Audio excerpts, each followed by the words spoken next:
Good morning, class 9th.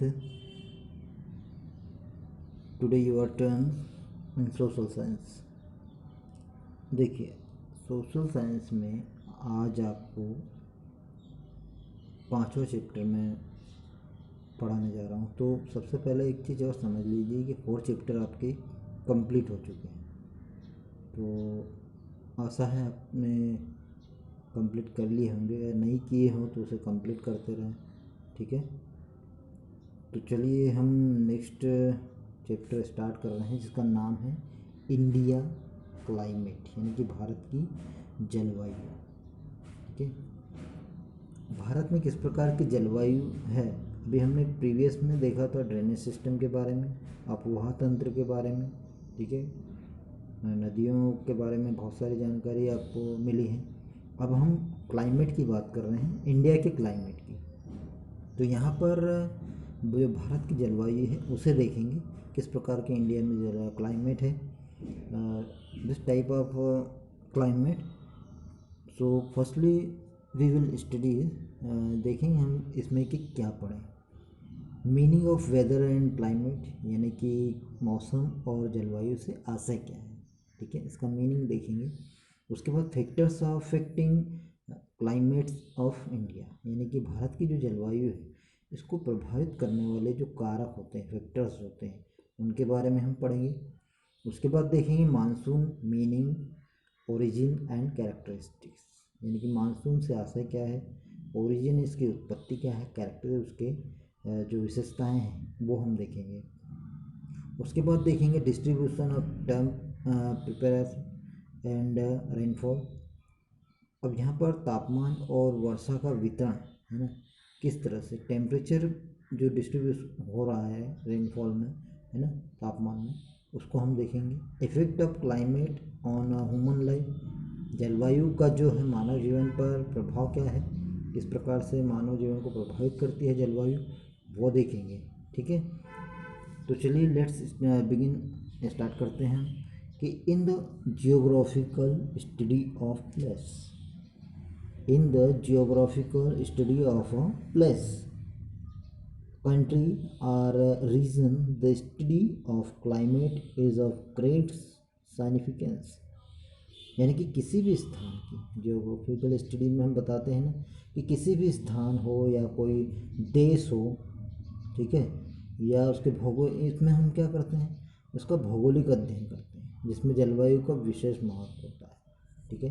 Climate is great साइनिफिकेंस, विशेष महत्व होता है। कोई भी देश हो, कोई भी प्लेस हो, ठीक है, उसमें जलवायु का एक विशेष अपना महत्व होता है, कहने का मतलब ये है। तो climate not only affects the lands, soils, vegetation, agriculture and animal of that place, but also helps in the economy। अब जो जलवायु है वो केवल वहाँ की भूमि, मिट्टी, वनस्पति या कृषि या जीव जंतुओं पर अपना प्रभाव नहीं डालती, वरन क्या करती है, मानव के आर्थिक, इकोनॉमिकल और सोशोलॉजिकल, रिलीजियस जो होते हैं, and cultural activities of the human being, उसको भी प्रभावित करती है, उसके जितने भी क्रियाकलाप होते हैं उसमें भी अपना सहयोग प्रदान करती है। Way that also the most potent element out of all elements of geographical element, जिसको इन्वायरमेंट की बात बता रहा हूँ। इस प्रकार का जो भौगोलिक पर्यावरण होता है वो समस्त तत्वों में जलवायु को सर्वशक्तिमान माना गया है।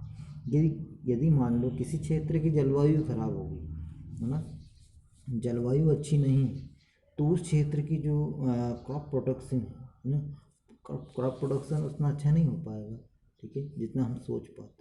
तो जलवायु पर इकोनॉमिकली भी बहुत कुछ डिपेंड करता है, सोशोलॉजिकल भी है, रिलीजियस भी है, तो ये सारा कुछ डिपेंड करता है जलवायु, ठीक है। तो समझ में आया आपको किस प्रकार से हम क्लाइमेट का अब अध्ययन करेंगे आगे। देखिए अब हम देखेंगे 5.1 में, यह मेरा टॉपिक है meaning of weather and climate, यानी कि मौसम एवं जलवायु से आशय क्या है, सीधी सी बात है। अब weather is the study of the atmospheric condition like a temperature, pressure, wind, humidity and rainfall over a short period of time or at a specific time at a particular place। देखिए इसको अच्छे से समझ लीजिए।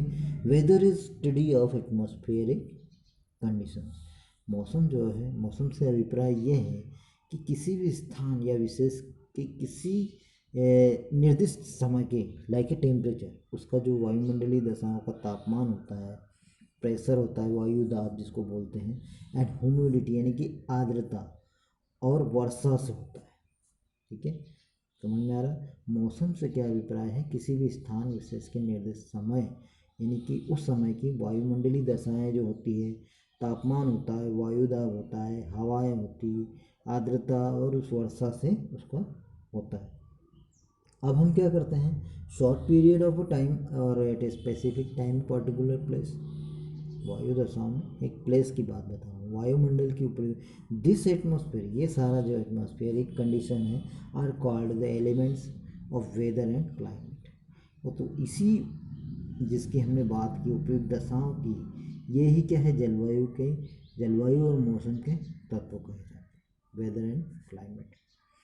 This elements are not stable, इसके जो elements होते हैं वायुमंडल की तरह, ये कहीं भी स्थायी नहीं होते, अलग अलग जहाँ जाएंगे वहाँ पर कोई कम मात्रा में वर्षा हो जाएगी, कहीं पर कम होगी, कहीं पर ज़्यादा होगी। ठीक है तो they change from place to place and time to time.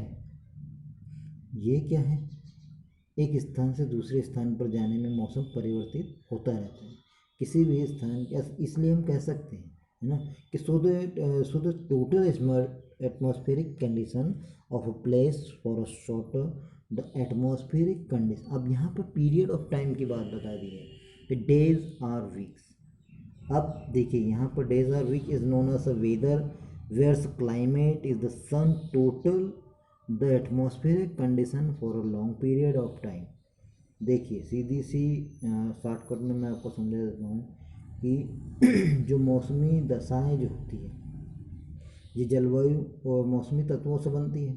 तो वायुमंडल के जो तत्व होते हैं वो कहीं पर भी स्थायी नहीं होते। अब जब ये एक स्थान से दूसरे स्थान पर जाते हैं तो चेंजेस हो जाता है। तो इस स्थान और समय के परिवर्तन के अनुसार होता रहता है सारा। ठीक है, जैसे दिन में तापमान आपने देखा होगा बड़ा हुआ होता है, और रात जैसे ही होती है तापमान कम हो जाता है।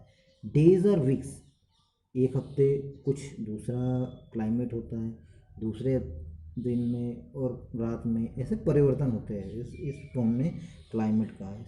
अब इस तरह से कंडीशन जो होती है पीरियड में बदलती रहती है। इन अदर वर्ड्स, दूसरे शब्दों में हम कहें तो the average weather condition over a long period of time of particular place or known as climate.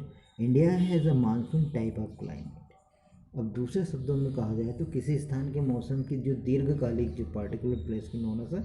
अब यहाँ पर पर्टिकुलर प्लेस की पीरियड ऑफ टाइम पर्टिकुलर, किसी स्थान की दीर्घकालिक औसत वायुमंडलीय दशाओं को हमने क्या कहा है, क्लाइमेट कहा है। और यही क्लाइमेट क्या है, India has a monsoon type of climate. इसलिए भारत की जो जलवायु है कैसी है, मानसूनी है।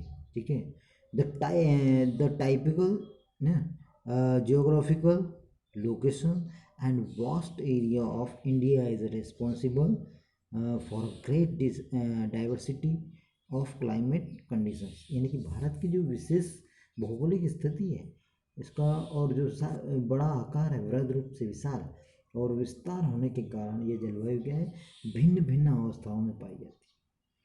ये भारत बहुत बड़ा देश है, क्लाइमेट एक जैसा नहीं रह सकता। किसी राज्य में क्लाइमेट अलग होगा, किसी राज्य में अलग होगा। कहीं पर गर्मी ज़्यादा होगी, कहीं पर ठंड ज़्यादा होगी, है ना, कहीं पर वर्षा अधिक होगी। इस तरह से भारत में जो क्लाइमेट है इसकी भिन्न भिन्न अवस्थाएं, जो कंडीशंस होती क्लाइमेट, ये डाइवर्सिटी चेंज होती है। तो समझ में आया आपको इसकी क्लाइमेट में हमने देखा कि मौसम और जलवायु से किस प्रकार से हमें समझ में आ रहा। आज से बताना है आपको इस प्रकार से, क्योंकि भारत क्या है, भारत की जलवायु कैसी है, मानसूनी है, क्लाइमेट मानसूनी है। ठीक है, तो चलिए नेक्स्ट वीडियो में हम देखेंगे factors affecting climate of India, यानी कि भारत की जलवायु को प्रभावित करने वाले कारकों को। ओके, चलिए।